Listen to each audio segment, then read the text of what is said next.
Está no ar. Gente que Fala. O melhor programa de debates do rádio brasileiro. Gente que Fala. Tem texto e direção geral do jornalista Fausto Camunho. Gente que Fala. Reúne de segunda a sexta-feira formadores de opinião para discutir as principais notícias do dia. Gente que Fala. Tem o selo de qualidade APCOM. Olá, olá, boa tarde. O programa Gente que Fala está começando. Estamos ao vivo pela Rádio 365, a sua rádio de todos os dias. Transmissão também pela UTV, a TV da internet, e pelas redes sociais, Instagram, Facebook, nosso canal no YouTube. Tudo no ar, tudo ligado, tudo à sua disposição para você acompanhar a gente até a 13h. Curta, comente, compartilhe a nossa transmissão, interaja. 973350038 é o número do WhatsApp para suas perguntas, 973350038. Eu sou Mauro Friesman, 12:01, segunda-feira. Vamos iniciar mais uma semana aqui no programa Gente que Fala, com dedicação, com empenho, saúde para todo mundo. Vamos conhecer os nossos convidados de hoje, que vão analisar os temas por aqui propostos. Mário Covas Neto, advogado, ex-vereador paulistano. Tudo bem, Covas? Bem-vindo mais uma vez com a gente. Bom dia, Mauro. Bom dia, amigos da Rádio Trianon. Bom dia aos meus companheiros aqui de programa. É um prazer estar novamente aqui com vocês. Obrigado pela presença, Covas Neto. Também com a gente a Fabiana Guntovich. Ela é psicanalista, especialista em relacionamentos e comunicação estratégica. É autora do livro Chega de Brigas, o pequeno manual para viver em paz. Tudo bem, Fabiana? Bem-vinda. Obrigada, bom dia, tudo ótimo, feliz de estar aqui, obrigada pelo convite. Obrigado pela presença. Tony Mastaller, também aqui na nossa bancada de hoje. O Tony é ator, publicitário, diretor e criador de estratégias de marketing político. Obrigado sempre com a gente aqui pela presença. Tony, bem-vindo. Muito obrigado, Mauro. Um abraço a todos aí do Gente que Fala, aos meus companheiros de bancada. Estou olhando a turma aqui, eu vou aprender bastante hoje, ficar quietinho e escutar muito. Doutor Estácio Ayrton Alves Moraes, advogado, especialista em Direito do Trabalho. Tudo bem, doutor Estácio? Bem-vindo, boa tarde. Como é que você está? Olá, Mauro. Muito obrigado pelo convite. Sempre é um prazer participar do programa, repartir a bancada desses excelentes colegas aí. Um abraço a toda a produção, querida Zenilda, e aos ouvintes da rádio. Vamos lá, excelente programa.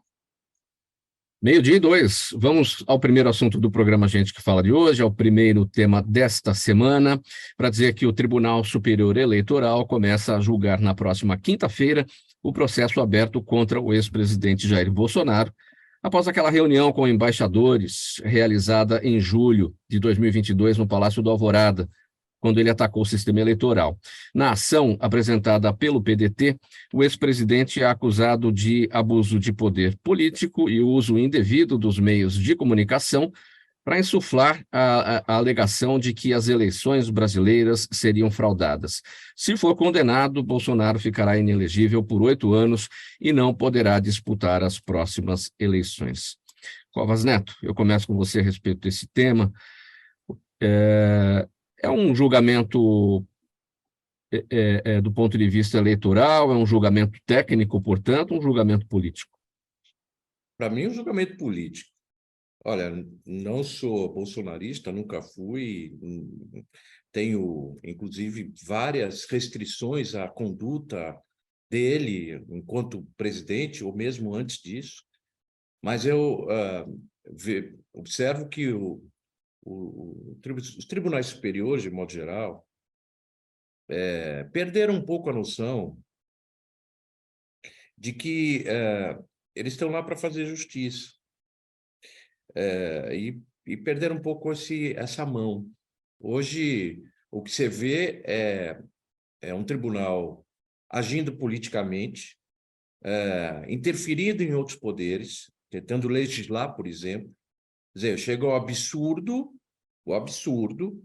de um Congresso Nacional. Olha, de novo, o que o Congresso fez, eu até não acho adequado, mas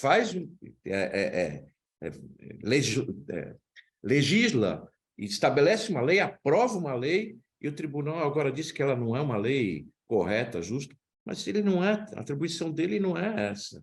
Afinal, no Congresso Nacional, As pessoas que estão lá foram eleitas pela população. Então, portanto, elas estão representando a vontade popular. Como que agora meia dúzia de pessoas, 10 pessoas, podem dizer, não, isso pode, isso não pode? Está errado. Eles têm que seguir uma regra. A regra é a própria lei, mas a lei não é ele que faz, não é o tribunal que faz. Então, está equivocado esse entendimento. Acho que é um julgamento político, sim. Não, estava evidente desde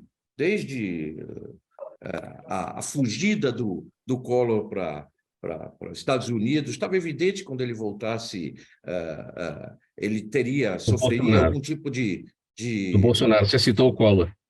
Desculpe, falei Collor, é porque eles têm uma certa sinergia, mas eu diria o seguinte, desde que ele foi para lá, a gente já sabia disso, e eu não acharei estranho se daqui a algum tempo ele seja preso. Porque essa é a rotina, é o roteiro, melhor dizendo, o roteiro das ações que estão perpetuando desde lá de trás, quando todo o processo da Lava Jato foi anulado. Né? Há um roteiro sendo feito, infelizmente.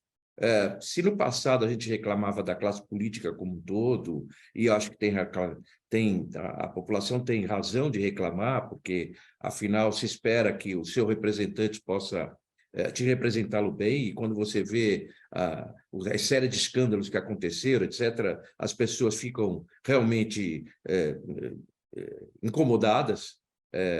Hoje a coisa saiu do legislativo, passou pelo executivo e agora está no judiciário. É incrível, é triste. Quer dizer, é triste ver que as pessoas não têm compromisso com a sua palavra. O próprio Lula, na campanha, ele foi entrevistado, perguntando para ele sobre... já na época, já se falava que ele, se fosse eleito, iria indicar que foi advogado dele, o Zanin. Zanin. O Zanin. Isso, o Zanin. E ele disse que não, imagina, que isso.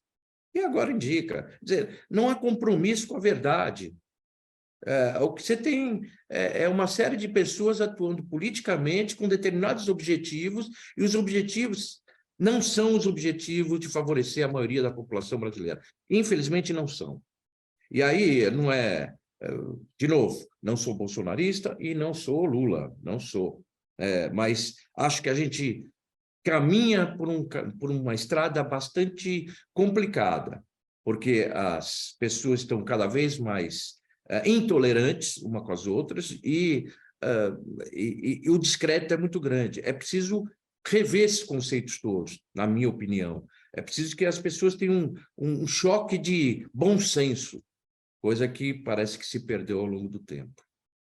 Vamos ouvir também o doutor Estácio, que também é advogado, também operador do direito. Estácio, e o que pode acontecer na quinta-feira e o seu entendimento? É um julgamento técnico, um julgamento político, condenado ou não, inelegível ou não, Bolsonaro, no caso, o que pode acontecer dali para frente, de quinta-feira em diante? Pois é, Mauro, veja, não é muito minha área, mas como cidadão eu tenho que dar uma opinião para os ouvintes aí da rádio, né? Saber o que a gente pensa.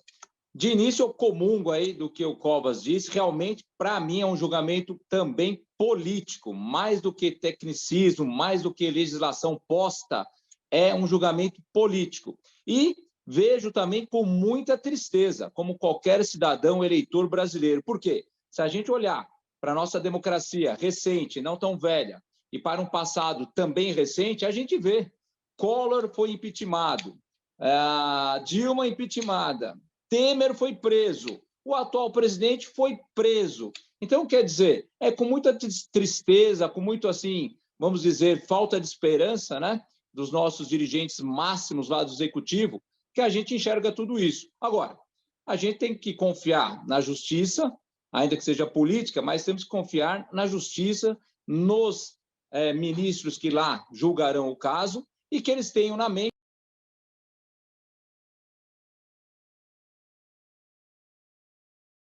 Perdemos o seu áudio agora? Sim. Sim, voltou. Então, para finalizar, vamos acreditar nos julgadores e que eles tenham em mente que o processo não tem capa, tem sim conteúdo. E façam, então, assim, aplicar a lei. É isso que eu penso, essa é a minha manifestação a respeito desse tema, Mauro.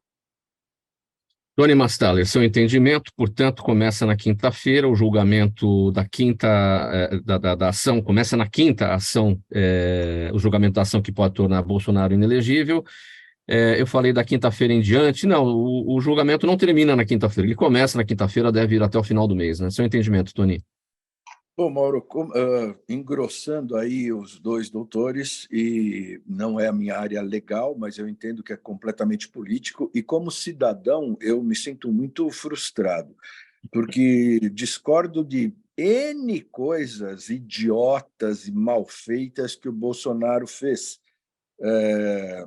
Não votei nele, não sou bolsonarista, mas espera aí, né? Um pouquinho de limite, vamos segurar um pouquinho a moral desse país. Você começar a tentar entortar as coisas é muito ridículo.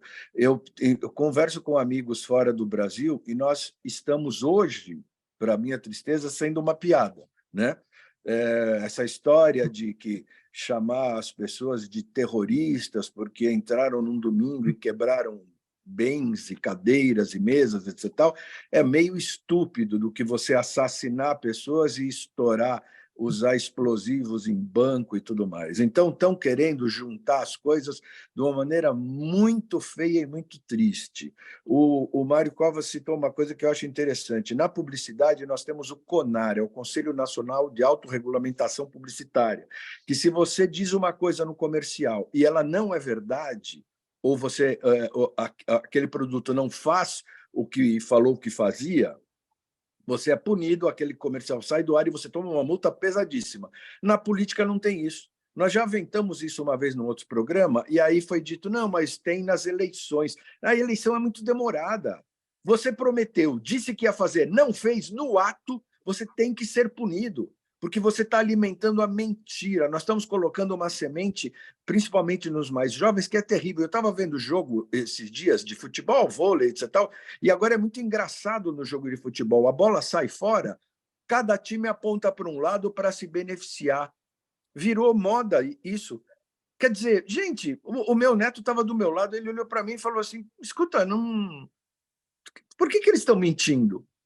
Pô, porque é mais esperto, porque ele é um malandro esperto. Sério que nós estamos em 2023 falando desse tipo de coisa? E outra, agora falando profissionalmente, estrategicamente, você complicar o Bolsonaro para tentar botar ele na vala aí dos que já tiveram problemas legais, é, antes de tudo, estúpido. Está faltando estratégia para as mentes pensantes. É só você olhar uma série de presidentes de partido aí que você vai entender que está faltando estratégia total. Falta estratégia na nossa política. Você vai punir o Bolsonaro, ele vai acabar crescendo. Vai e vem. É nesse ponto que eu queria chegar com você, porque você é um criador de estratégias de marketing político. Bolsonaro, eventualmente inelegível e apoiando quem quer que seja, para qualquer cargo, em qualquer disputa nas próximas eleições, esses candidatos tendem a crescer justamente pelo fato de Bolsonaro ter ficado inelegível? Não tenha dúvida disso, Mauro. Vai ser um rojão maior. E é impressionante como eu olho para as cúpulas dos partidos e é sério que eles não estão vendo isso? Estão querendo o quê? Fazer uma coisinha de troça? Nós já estamos vivendo uma insegurança jurídica em todos os sentidos. O investimento caiu e o Brasil é o Brasil, tão fantástico que ainda segue em frente, graças a algumas coisas como o agro. Mas, assim, nós vivemos uma insegurança jurídica. Aí os caras vão lá, vão fazer um julgamento político num tribunal que muito bem os advogados que me antecederam aí falaram, político e totalmente desprovido de um arcabouço legal, para se falar um termo da atualidade. Agora, o que vai ser um tiro no pé, porque eles vão fazer levantar uma bola muito grande. Aliás, Fabiano, me permite fala qual. Não, a posição de vítima, ela tende a ter um apelo eleitoral, sempre.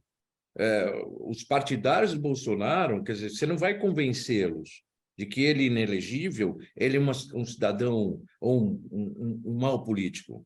Ao contrário, você vai fazer com que eles estejam convencidos que houve uma injustiça, e acho que até para alguns, como é o meu caso, de que não é partidário e que você percebe que há uma injustiça no ar, de que as coisas não estão andando bem. Quer dizer, você, de fato, estimula o resultado inverso do que está se pretendendo, ou seja, você vai alimentar mais ainda um agrupamento que hoje está fora do poder e que quer recuperar o seu espaço.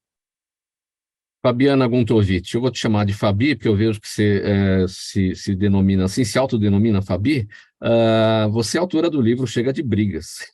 O que você acha que vai acontecer daqui para frente? Na política não vão acabar tão cedo, né? E o que eu observo é que é uma fogueira das vaidades e uma guerra egóica e de vinganças e de busca por poder e ganância, mais poder, mais poder, mais poder, que alcança patamares tamanhos que cegam as pessoas, que num primeiro momento se dispunham a ocupar um cargo pela população, né, independente de quem seja, mas que quando a gente olha, quando elas chegam lá e atuam como vêm atuando, a política passa a ser sobre elas e não sobre a população.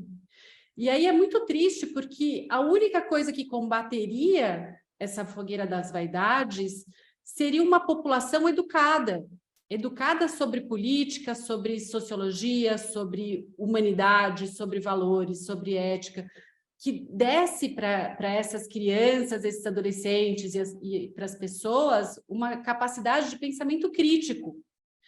Quando hoje o que a gente enxerga é uma população absolutamente dividida e brigando pelo seu time de futebol, com o nome de Lula ou de Bolsonaro. Então, é muito complicado isso. A gente não vai ter uma população e uma democracia sábia enquanto não tiver educação. Só que educação é um programa de longo prazo. E não interessa para quem só pensa em si educar a população, porque é um dinheiro que você não vai ver um retorno imediato. Você vai ver daqui a 20, 30 anos.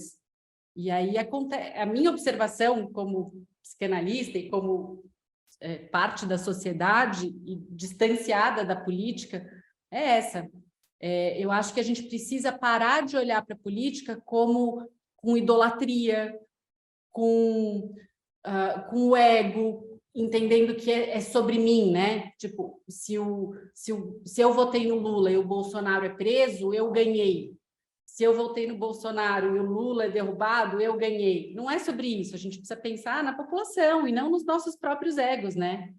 O que a figura do salvador da pátria, Fabi, representa na cabeça das pessoas? Porque esse eleitor que idolatra, o Lula vai resolver todos os problemas, o Bolsonaro vai resolver todos os problemas, o meu rouba menos, o seu rouba mais, eu estou do lado certo, você está do lado errado. Ou seja, isso vem do populismo do salvador da pátria, né? É isso que movimenta essa paixão, não? Sim, sim. É isso e o que fala sobre a pessoa, sobre o próprio ego da pessoa que está escolhendo um lado. Né? Quando ela escolhe um lado, ela escolhe enxergar os valores que se alinham aos dela e ignorar os que não se alinham. Aí que tá. Porque o que eu observei foi que algumas pessoas falavam, eu não voto em genocida, outras falavam, eu não voto em bandido. Né? Quando a gente escutava as questões da eleição. Só que o Bolsonaro não é só genocida e o Lula não é só bandido. Então, como é que, para você se alinhar e vestir a camisa dessa maneira, você precisa se conectar a apenas um fator daquele político e ignorar todos os outros. Se ignora o contexto. E aí, esse posicionamento passa a falar sobre você, sobre si. E aí, se o outro ganha, ou se... Quando você conversa com outra pessoa que tem um posicionamento completamente diferente, você não pode deixar ela te convencer de nada, de forma alguma, porque se ela estiver certa, você está errada. E se você estiver errada, você não pertence à sociedade. Então, vira uma guerra muito, muito cruel. Não é à toa que muitas famílias se distanciaram, se dissolveram, amigos deixaram de se falar, é muito acirrada e não tem bom senso, e não tem senso crítico, porque não Sim. tem escuta. Muito bem. Enquanto isso, a gente vai Não. aguardar o próximo Natal em família. E quem chamou? Fala, Estácio. Eu queria falar com a Fabi que ontem eu vi que eu estava ontem no estádio do Palmeiras, num show do Titãs, aliás, um baita show, e quando o Nando Reis externou lá uma tendência a fazer o L e tal, não sei o quê, o estádio se dividiu. Um aplaudiu e o outro proferiu palavras assim, amistosas a ele. Então, quer dizer, a polarização está viva e latente, não tem como. E isso quer dizer o quê? Que realmente continua o ladrão e o criminoso o genocida, né? É verdade, isso continua à flor da pele, impressionante. Mauro, 12:20. Fala, Covas. não, Para a gente finalizar, para seguir para o próximo. eu só queria observar o seguinte. É. É importante para esse sistema de confronto que as pessoas que não fazem parte desse conjunto desacreditem da política e dos políticos. Desacreditem. E comecem a olhar e falar assim, é tudo igual, é tudo a mesma coisa, eu vou sair fora, não quero nem saber disso, quero ficar longe disso. E aí o que resta são exatamente os grupos antagônicos. Os outros estão alheios a isso, o que é lamentável, porque o jeito de você resolver isso é exatamente com quem está alheio. Porque não dá para as pessoas terem uma participação política só na eleição. No momento da eleição, você escolhe o seu candidato e muitas vezes passa um tempo, a pessoa não sabe nem quem votou, não lembra. Porque não acompanha sequer o mandato. Essa pessoa pode ter sido eleita e ela não é capaz de representar corretamente o anseio daquele que votou nele. É preciso que a pessoa acompanhe. E aí comece a fazer a limpeza. Porque não dá para você dizer o seguinte, olha, é o tal negócio, o sujeito é muito sério, correto, anda na rua, não xinga ninguém, não briga e tal. Aí ele vai num campo de futebol, começa o jogo no meio da torcida, de repente ele começa a proferir um monte de palavrões, xingar o juiz e fazer isso. Por quê? Porque ele está no meio de uma multidão escondido. Se ele tiver visível, ele não faz isso.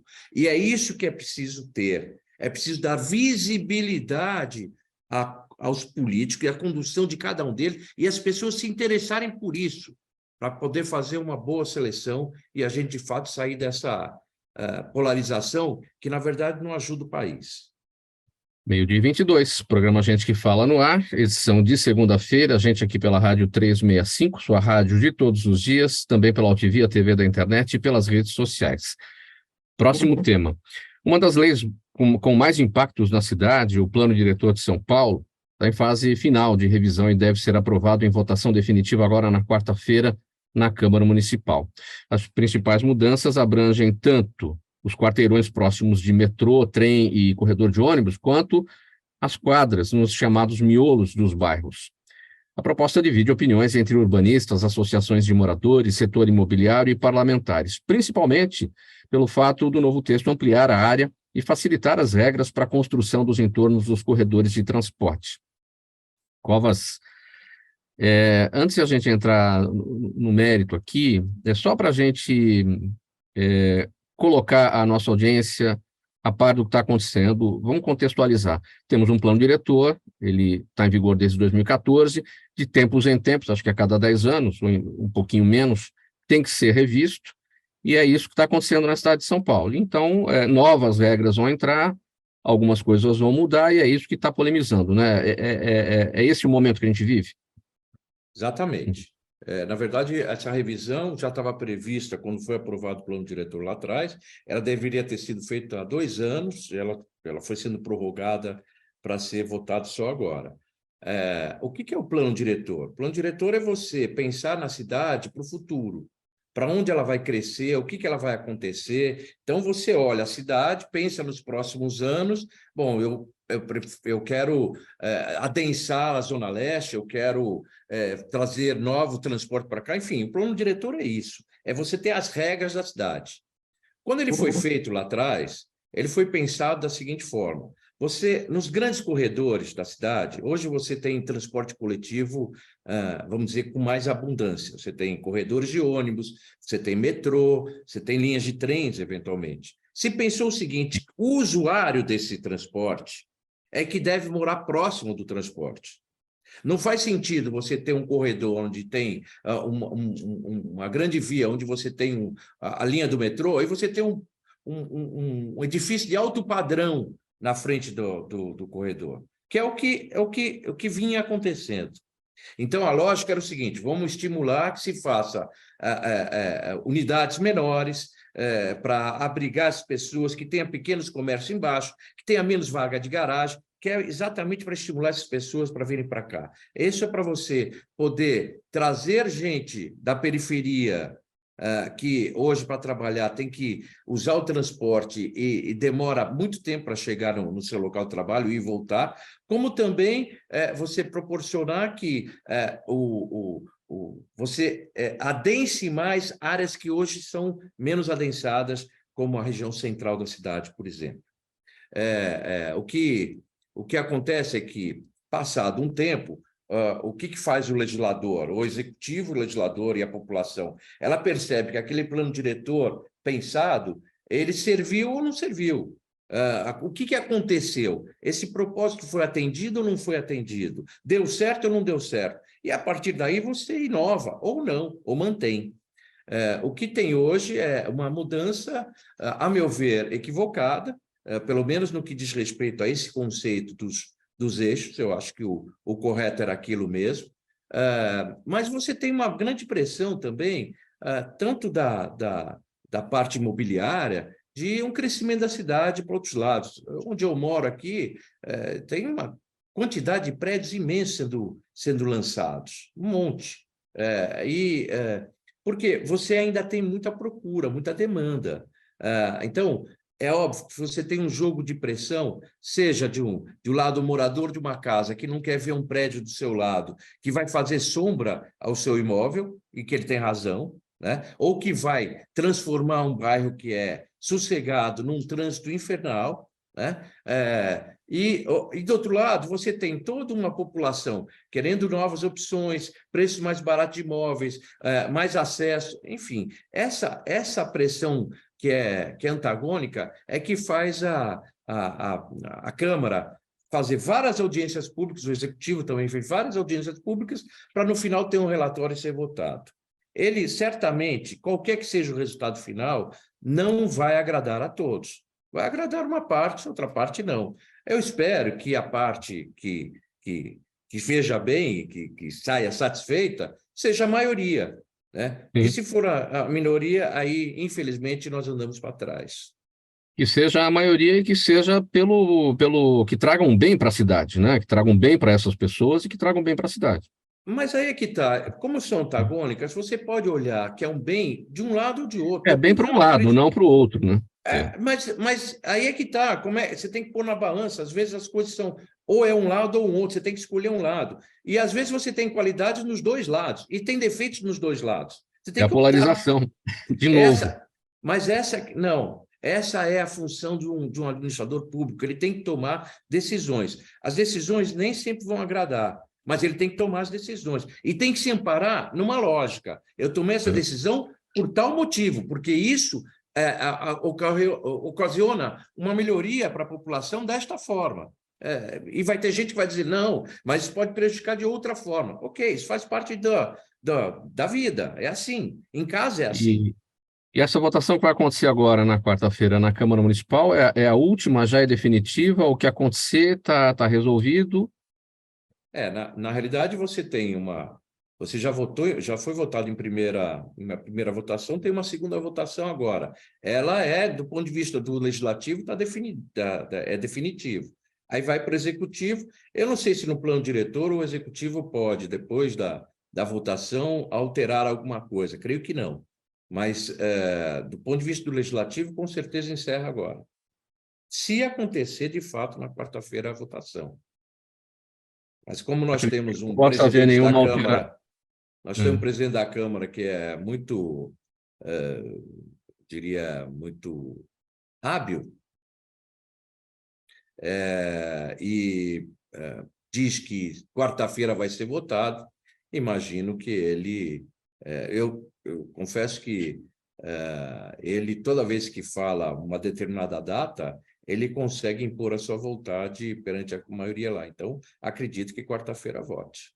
Acredito que é a vontade da Câmara que prevalece, não deve ter a possibilidade do Executivo alterar alguma coisa na lei aprovada. Agora, me chamou a atenção, na leitura que eu fiz uma reportagem no Estadão, uma vez aprovado o texto, vai para a promulgação do prefeito, não é promulgação, vai para a sanção do prefeito. A promulgação é no caso de PEC, e isso acontece no parlamento, o próprio presidente do parlamento é quem promulga uma PEC. Tem um erro de conceito aí, né? Pode ser que, veja, porque aí é uma coisa de técnica, né? Pode ser que o jornalista que fez a matéria não tenha atentado qual é a terminologia correta, mas isso é o de menos. O que ele quis dizer é que no final do executivo vai ter que dar a sua chancela, que a partir de agora está valendo.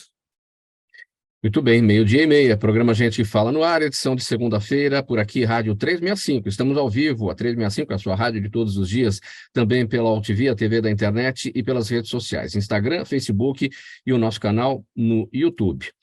Doutor Estácio, vamos falar sobre o governo federal, que instalou na semana passada o grupo de trabalho que vai estudar a regulamentação das relações trabalhistas para o setor de aplicativos, para os serviços de aplicativos, né? Serão 45 integrantes, incluindo representantes do governo, centrais sindicais e empregadores. O objetivo é atender uma pauta de reivindicações de motoristas e entregadores, que inclui melhores valores das corridas, jornada de trabalho, parada para alimentação e cobertura previdenciária. Cerca de 1,5 milhão de pessoas trabalham hoje como motoristas ou entregadores de aplicativos no Brasil. Qual é a sua expectativa em relação ao trabalho aí deste grupo formado, doutor Estácio? Pois é, Mauro, muito importante, né? A gente sabe que a sociedade evoluiu, né? Graças à alimentação, vacina, saneamento, e com a tecnologia agora, mais recentemente, é outro elemento que faz a evolução. No direito do trabalho, isso também foi importante. A gente vê nos últimos anos, né, algumas profissões sucumbindo, desaparecendo, e outras, em razão da tecnologia, surgindo. Não vemos mais, é difícil, cobradores de ônibus, arquivistas, telefonistas, né? Mas agora a gente vê. Agora a gente vê os motoristas de aplicativos, entregadores de alimentação. Então, quer dizer o quê? Que o direito, a sociedade é dinâmica e o direito tem que acompanhar. E aí, o direito, onde se faz a atualização, as novas leis, é lá no Congresso Nacional. Então, o que acontece? Os novos trabalhadores, é o fenômeno da uberização, trabalhadores de tecnologia, de plataformas. Eles trabalham, né, sob vamos dizer, a fantasia ou imaginam que a autonomia no trabalho, de jornada, de horário, é muito positivo, é o que vale nessa nova modalidade de trabalho. Mas se esquece, né, Mauro, que tem que olhar para os direitos básicos e até direitos sociais. Muitos desses autônomos pensam que hoje estão trabalhando com autonomia, ganhando até mais do que com a CLT, mas se esquecem do que amanhã, com a idade, né, tem a aposentadoria. Ou até, atualmente, trabalhando, pode acontecer algum acidente no trabalho, alguma doença do trabalho indesejada, e eles ficam sem amparo da Previdência Social, seja com auxílio-doença ou amanhã com aposentadoria. Então, o Congresso está se mobilizando, preocupado com esse tema, que já não é de hoje, já carrega algum tempo, né? E não só aqui no Brasil, no mundo, estão se preocupando com essa nova modalidade de emprego, para que seja, pelo menos, normatizado regras básicas, instituindo, garantindo ao trabalhador de aplicativo direitos básicos, como com relação à jornada de trabalho não tão extensiva, extenuante, uma pausa intervalar para comer, para descansar, e os direitos sociais, né, Mauro? Como eu falei, em caso aí de acidente do trabalho ou uma aposentadoria. Tem que ter uma regra para que deem a eles uma garantia no futuro, que a gente sabe que não é tão longe, não. É próximo, né? Agora, Mauro, a discussão... Diga. Não, é que esse assunto eu tô muito por dentro dele, em função de um trabalho pessoal, profissional, na área de TI. E tenho estudado esse assunto. Me permite só fazer uma consideração aqui. Sim.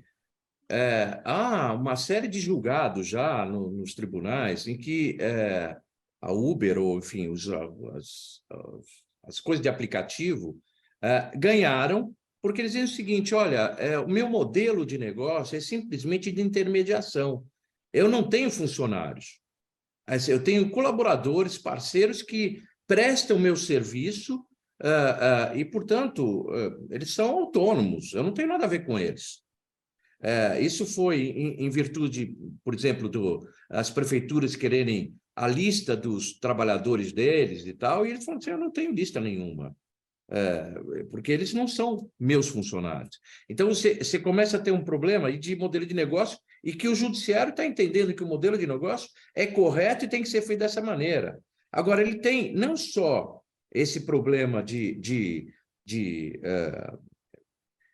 aposentadoria ou de férias remuneradas, você tem outros problemas. Mauro, você tem ideia de quantos motoboys caem na cidade e sofrem acidente por dia de entrega?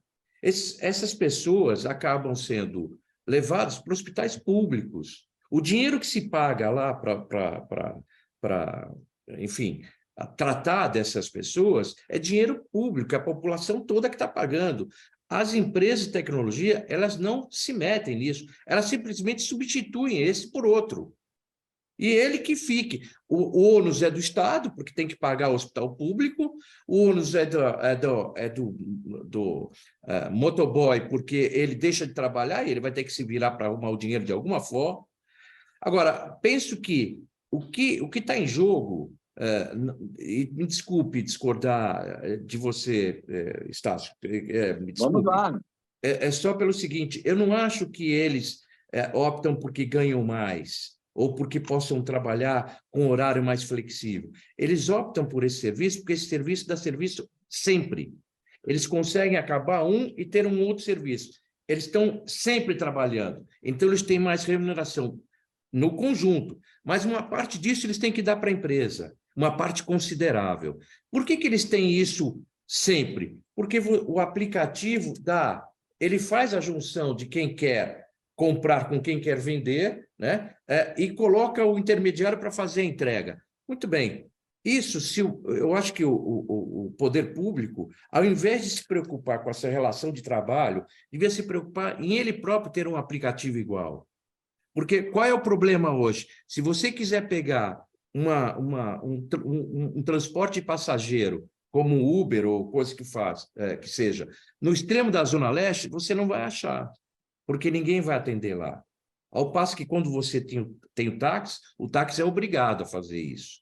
Então, essa coisa de você ficar muito distante da administração pública e dizer, não, é um serviço público e, portanto, você tem que ter algum tipo de ajuste. E a coisa está absolutamente solta. Desculpe, viu, ter me alongado. Estácio, eu quero pegar o gancho no que o Covas falou, nesse sentido, né, do modelo de negócio que representa a atividade aí das empresas de tecnologia. É o fenômeno da uberização. Uber é a maior empresa de transportes do mundo, não possui um carro sequer e não possui motoristas, possui parceiros, né? Mas a gente tem aqui há décadas a CLT e a gente tem também o que aconteceu recentemente em 2017, que é a flexibilização dessas regras da CLT, colocando tudo isso no mesmo balaio. O que é que pode sair desse grupo de trabalho? Olha, Mauro, como eu disse também, antes de responder, a gente já vê manifestações no mundo, Estados Unidos, Nova Zelândia, Inglaterra, considerando até esse modelo tecnológico de plataforma de trabalho em relação ao trabalhador ilegal. Decisões judiciais, inclusive, né? Mas, enfim, eu entendo que a ideia, inclusive, né, considerando esse governo mais social, a ideia realmente é impor às empresas gigantes de plataformas algumas obrigações trabalhistas, ainda que não se exija o vínculo de emprego, o registro em carteira, mas direitos básicos, para que não haja, né, um trabalho, como eu disse, extenuante, um trabalho de 12, 14 horas por dia, como a gente vê o pessoal de Uber trabalhando, como a gente vê o pessoal de entrega de comida, os motoqueiros, também fazendo normalmente 7 dias por semana. Claro que eles têm o interesse em ganhar mais, mas, de outro lado, aí concordando com o Covas, né, quem paga a conta de acidentes por causa do trabalho, o pessoal não aguenta, o corpo humano não é feito, não é máquina, né, Mal? Então, quer dizer, aí o poder público que arca com essa despesa dessa falta de garantia para esse trabalhador. Agora, Estácio, o que será que, para finalizar esse tópico, o que será que a Prefeitura de São Paulo pensa a respeito disso? Porque ela própria tem o Mobizap SP, que é o aplicativo de transporte de passageiros dela, Prefeitura. Ou seja, com essa situação de CLT, os parceiros da Prefeitura que dirigem, né, usando esse aplicativo, também teriam aí os seus direitos garantidos. Com certeza, vão também começar a reclamar e exigir também, vamos dizer, uma equiparação, uma isonomia aí de direitos, né? Isso pode se estender.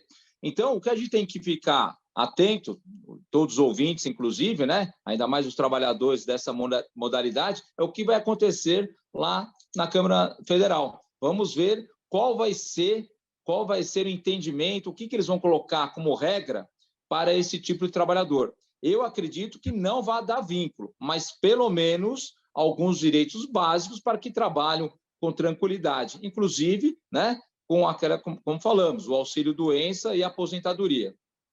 Qual você quer concluir, né? Não, eu só queria dizer uma coisa, é que é muito difícil você fazer isso quando você não tem uma regra clara.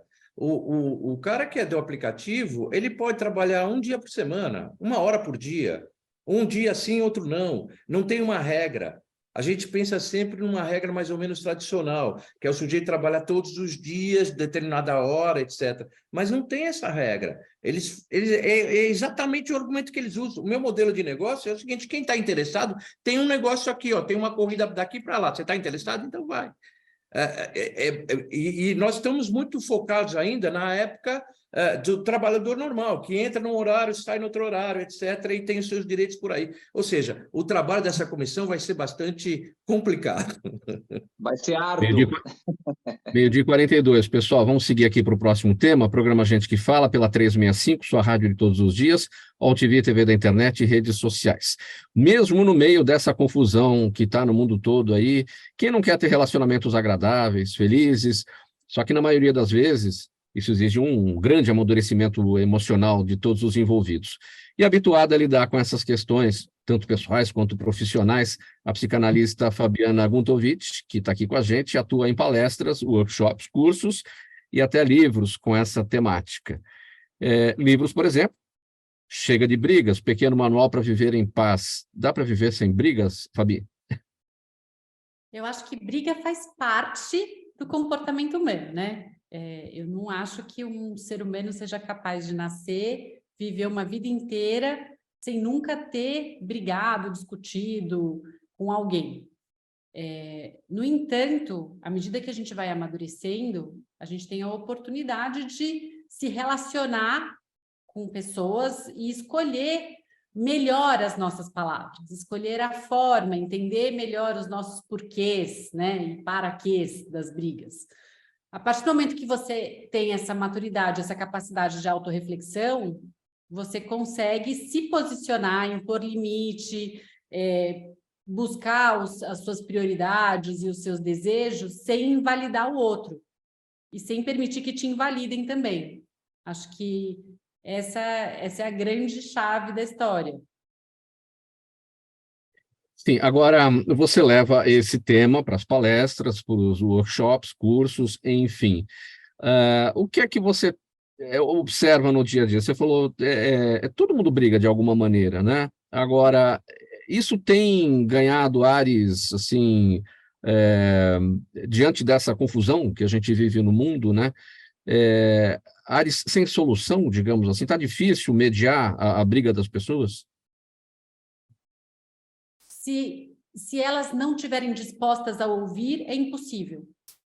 Mediação depende de escuta, né? Assim, e de uma predisposição ao autoconhecimento, porque não existe um diálogo se a gente não conversar e não souber o porquê está falando o que a gente está falando, né? Então, sim, existem casos sem solução quando as pessoas se fecham absolutamente na sua própria ostra, olhando para o seu próprio umbigo. Mas a partir do momento que alguém está disposto a conversar, a escutar o lugar do outro e a rever a própria posição, aí existem técnicas, existem ferramentas, existem formas de fazer isso que facilitam esse processo de aproximação e de atendimento de todas as necessidades, ou da maioria das necessidades. Né? Quando vocês estavam falando sobre o projeto diretor, eu fiquei aqui me perguntando se a questão é realmente sim ou não, aprovar ou não aprovar, mas o como, o que está escrito nele. Né? Será que a forma como ele está escrito, será que está atendendo as necessidades das pessoas que fazem as incorporações na mesma proporção, ou pelo menos similarmente, as pessoas, ao grupo dos moradores e da sociedade, porque, pelo que eu vi, tinha uma manifestação social ali na frente da Câmara com diversos setores da sociedade, tinha MTST, tinha morador de bairro, tinha um monte de coisa. Então, a pergunta não é se é certo ou se é errado, se é bom ou se é ruim, mas é sempre o como. Como é que a gente faz para conciliar as necessidades de todos os envolvidos sem invalidar o outro nem a gente mesmo nesse combate, vai? É aí que entra o amadurecimento emocional, e aí a consequência do amadurecimento emocional, você passa a conceder, e aí o fim da briga vem com a concessão? O final da briga vem com a paz interior. É quando a gente abre mão da vingança, quando a gente abre mão do ego até certo limite, porque a gente não consegue abrir totalmente, né? Ele é necessário, mas quando não importa quem está certo, mas o que é bom e justo para todos os envolvidos. Nem sempre a gente vai conseguir tudo que a gente quer, mas quando a gente se conecta com os valores que são importantes para a gente, e entende que existem valores que são importantes para o outro, e busca uma forma de conciliar tudo isso numa caixinha só, as chances de não haver uma disparidade tamanha que provoca um rompimento total é maior. Briga é sempre briga, ou cada uma tem a sua particularidade e a sua forma de se resolver? Por exemplo, uma briga conjugal é uma coisa, uma briga entre pai e filho, conflito de geração é outra coisa, uma briga profissional não o desentendimento do dia a dia, mas a discordância do dia a dia dentro da empresa, também é uma forma de conflito, enfim, tudo é a mesma coisa, o resultado que a gente quer, que a solução é parte do mesmo remédio? Se você pensar que briga é sempre sobre si, sim. Então, quando um pai fica muito bravo com uma criança, a ponto de dar um tapa na bunda dessa criança, por exemplo, essa briga não é sobre o que a criança fez, é sobre a necessidade de pôr para fora a frustração do pai. Quando um casal briga, o conteúdo da briga pode ser por algo que aconteceu, mas o que realmente está motivando essa briga é o que, dentro desse contexto, a pessoa pensa sobre si mesma. Então, se, sei lá, uma mulher que vai sair com as amigas e coloca uma mini saia, o marido briga com ela, por exemplo, isso é uma coisa comum, falar, não, mulher, você vai de mini saia e tal, sair com as suas amigas. De verdade, não é sobre os ciúmes em si, porque ele pode ou não confiar nela, ela pode ou não ter dado motivos para desconfiança, mas é sobre o ego dele. O que vão pensar sobre mim se virem a minha mulher vestida dessa forma no bar. Só que a gente não para pensar nisso. A gente não para olhar que parte desse conflito fala sobre mim, que parte desse conflito fala sobre o outro. Sim. Então, no final das contas, é sempre sobre a gente, e os contextos variam. Agora, para finalizar esse tópico, por maior que seja o conflito, eu tenho a impressão que a solução é simples. Sabe por quê? Por causa do título do seu livro, Chega de Brigas, Pequeno Manual para Viver em Paz. É um pequeno manual, você não precisa de muita coisa. Não. É isso? É isso. É um pequeno manual. E a fonte dele é você ter autoconhecimento. Você precisa refletir sobre os seus motivos, sobre os seus valores, sobre o seu ego, sobre os seus medos, sobre os seus desejos. E a partir do momento que você se entende melhor e está realmente a fim de encontrar uma paz dentro de você, você consegue ter paz nas suas relações. Porque enquanto você estiver fervilhando dentro de você, essa lava vai queimar todo mundo que está à sua volta também. Vamos aqui seguir em paz, 10 minutos para 1 da tarde, vamos para o próximo tema. Tony Mastaler. Há 100 anos, o jornalista americano Henry Louis Mencken disse que há sempre uma solução bem conhecida para cada problema humano, simples, plausível e errada. E aí, parafraseando o colega, o jornalista Felipe Moura Brasil escreveu no Estadão que no Brasil há sempre uma solução bolsonarista para cada problema lulista, e vice-versa. Para ele, trata-se, na verdade, da velha prática de sempre, tentar jogar os holofotes para o erro do adversário para encobrir os seus próprios. Uma prática, no entanto, que só faz alimentar a polarização, boa para os extremos e ruim para todos os demais. Põe briga aí, hein? Pois é, meu amigo. O que temos aí? Aliás, 2 frases. Eu gosto do humor das frases aí, bem gostosas, né? O que a gente tem nessa história? Um país perdendo toda vez que a gente vai ficar nessa coisa da polarização. A gente tem o que mais? A gente tem questões que são estranhas, porque você põe o holofote do outro, é que nem quando pegam alguém, eu lembro tanto, vamos falar de candidato X ou Y, senão daqui a pouco vão achar que eu sou esse, sou aquele, não tenho mais tempo para ficar respondendo essas coisas na internet. Mas lá, o candidato X, aí você vê, aí falam, o candidato X, puxa vida, ele teve problemas de roubo, aí a defesa, chega num ponto que a defesa popular do candidato X fala, mas o Y também roubou. Então, assim, não se dão conta de que isso não é uma justificativa, não é?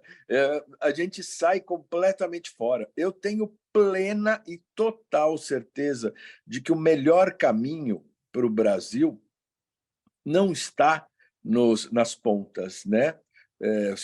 Não estou falando de futebol, hein? Mas eu estou dizendo assim, vamos aí mais para perto do centro. Outro dia eu vi uma coisa tão maravilhosa que saiu sem querer numa conversa. O cara falou, mas você está me parecendo com uma posição meio em cima do muro, né? Falei para ele, olha, em cima do muro é muito interessante porque você vê mais alto que os outros e a distância vai mais longe. Então, quando quiseram achincalhar o em cima do muro, faltou o marketing virar e falar, olha, que em cima do muro o cachorro não morde, em cima do muro você vê mais longe, em cima do muro é uma boa posição. Mas achincalharam e avacalharam com em cima do muro. Então, como muita coisa nesse país boa, as pessoas achincalham e avacalham, isso numa estratégia de comunicação bem arquitetada pelos meus colegas, e fazem com que a gente vá perdendo coisas, né? O que eu vejo hoje em dia é que a gente precisa repensar muito essa questão de começar, bora todo mundo começar a tomar uma atitude que a gente se orgulhe, bora todo mundo começar a ter uma ação que o seu filho, o seu neto, seu sobrinho, seu vizinho vai olhar e você não vai ficar envergonhado porque ele viu você fazer aquilo, sabe? Bora começar a ser ser humano de 2023, né? Agora, Tony, tem aqueles que dizem que quem está em cima do muro é o isentão, não está nem lá, nem cá, não concorda nem discorda, muito pelo contrário. Agora, tem uma outra vantagem de estar em cima do muro, né? Porque quando a pessoa joga o problema em cima dos outros para esconder os seus, geralmente ela usa uma cortina de fumaça. E quem está em cima do muro, a cortina de fumaça não atrapalha. Exatamente, e você vê todo o movimento. Então, uma posição é muito boa quando a gente para pensar, né? Essa questão do isentão também, eu acho que tem um pouco a ver com o que foi citado pelos colegas anteriormente, sobre o cara que começa a ficar tão frustrado, porque vamos combinar, com todo respeito, chega uma hora que você cansa, né? Você fala, pô, agora as pessoas. Assim, agora eu vou dar dados técnicos, pesquisas. Nunca fujam de pesquisa, porque pesquisa bem feita é a que te dá a base correta para uma ação ou uma atitude. Quando você ou faz uma fake news ou faz não sei o quê, naquele momento ela pode funcionar, ela dá uma chacoalhada, tal, pá, bacana. Mas logo em seguida, aquilo vai caindo na verdade, e aí o efeito dela é contrário. Exemplo que estávamos dando há pouco aí sobre a questão do Bolsonaro, nesse processo dele aí com o TSE e tudo mais, o que vai acontecer é exatamente o que eu falei, eu tiro no pé, porque as pessoas que, por exemplo, não são bolsonaristas, né, estão ali, não vamos esquecer os números da última eleição, hein? E elas vão olhar e vão ver que é mentira. Quando você vê um ser humano, uma pessoa normal, né, não um doido paranoico aí, mas quando você vê que estão mentindo contra uma pessoa para prejudicá-la, você automaticamente, a sua mente já tenta proteger um pouco essa pessoa, já tenta olhar com um pouco mais de carinho. Esses caras vão começar a empurrar pessoas que não eram bolsonaristas para o bolsonarismo, sabe? Bom, parabéns pela inteligência, não? Pessoal, perguntas da nossa audiência, muito rapidinho, uma pergunta para cada um, porque o tempo está super em cima aqui. O Tony está falando, eu vou com você, Tony. Andréa Cortes, no Instagram, em que medida a inteligência artificial poderá intervir na próxima campanha eleitoral, no ano que vem, campanha para prefeitos? Muito, vai intervir muito. Prepare-se, eu estou lançando já os candidatos a partir do sábado, já tem pré-candidato fazendo aí a comunicação deles, e eu te garanto, vai intervir muito. Fabiana, Lucas Oliveira no Facebook, como exatamente funciona o seu curso Habilidades Práticas para Trabalhar a Raiva? Esse é um curso que eu dei na pandemia. São técnicas que a gente aprende para administrar a emoção da raiva, não deixar ela aflorar demais, e quando ela aflorar, a gente ter tempo de segurar ela, e não fazer não deixar com que ela domine os nossos impulsos, porque toda vez que a gente age pela raiva, a gente se arrepende, né? Então, existem técnicas e formas da gente administrar, não deixar ela crescer demais e segurar ela até um limite, porque depois que transborda, já foi. Então, são técnicas mesmo. Bem lembrado, eu dei durante a pandemia, foi bastante útil, de repente é hora de retomar. Doutor Estácio Fernanda Silveira no YouTube, bem rapidinho também, e o que ela quer saber? Existe algum tipo de vigilância trabalhista nas chamadas dark kitchens? Olha, eu desconheço por hora. Eu acredito que também pode acontecer, mas eu desconheço nesse momento, não tenho como assegurar, tá bom? Jaime, do Jardim Bonfilholi, também com a gente. Obrigado, Jaime, aqui pela presença, pela participação. Covas, ele quer saber de você, por falar em prioridades administrativas, diz aqui o Jaime, qual é a estimativa do custo da mudança da sede do governo estadual para a área chamada Cracolândia? O governador não desiste disso, hein? Não tenho a menor ideia. Eu acho que essa discussão, volta e meia acontece, né? De um governante estar num lugar e ele fala, não, eu vou mudar para outro lugar e tal. Essa é uma discussão absolutamente secundária, né? A gente tem tantos problemas para resolver, por que vai... não me parece razoável, né? Enfim, bom, acha que isso é uma coisa importante? Por quê? Vai ficar mais econômico? O governo está aqui no palácio, ele paga aluguel aqui, aí vai deixar de pagar aluguel lá, ou não? Ou vai pegar e vai ter mais custo fazer isso? Para quê? Para ficar os órgãos mais perto?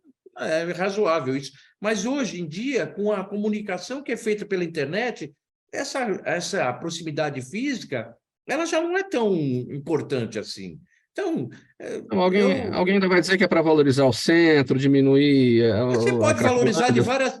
Você pode valorizar de várias formas. Existem outras formas de valorizar. Você pode fazer com que, de fato, o centro hoje é onde foi investido. O poder público já investiu tudo lá. Você tem água, esgoto, transporte coletivo, vários, né? Várias estações e de trem e de metrô. Você tem luz, você tem tudo lá. E você tem o quê? Pouca gente morando lá. Você tem muito mais comércio lá. E o comércio só funciona dia de semana, né? E no horário comercial. Ora, se a gente pensar numa estratégia de você transformar aquele centro todo numa atividade de 24 horas, que você tem vários segmentos da cidade que tratam de 24 horas, colocar tudo no mesmo lugar, você vai pegar, um vai ajudar o outro na sua fiscalização, você vai tirar as pessoas que lá estão ocupando porque está fácil de ocupar, e mais, você vai dar mais oportunidade de emprego, e vai ocupar aquele centro. Então, não faz sentido. Pessoal, vamos pôr um ponto final no programa Gente que Fala de hoje, nessa edição de segunda-feira. Nosso tempo aqui está super em cima. Um agradecimento em nome de toda a nossa equipe: Mário Covas Neto, advogado, ex-vereador paulistano; Fabiana Guntovich, psicanalista, especialista em relacionamentos e comunicação estratégica, é autora do livro Chega de Brigas, Pequeno Manual para Viver em Paz; Tony Mastaler, ator, publicitário, diretor e criador de estratégias de marketing político; e o doutor Estácio Ayrton Alves Moraes, advogado, especialista em direito do trabalho. Estou sem tempo aqui para a leitura da ficha técnica, porque o nosso horário aqui já esgotou. 1 hora, 1 minuto. Só o agradecimento a você pela audiência aqui com a gente. Voltamos amanhã pela Rádio 365, sua rádio de todos os dias, também pela Altivia TV da internet e pelas redes sociais. Um abraço, boa tarde a todos. Tchau.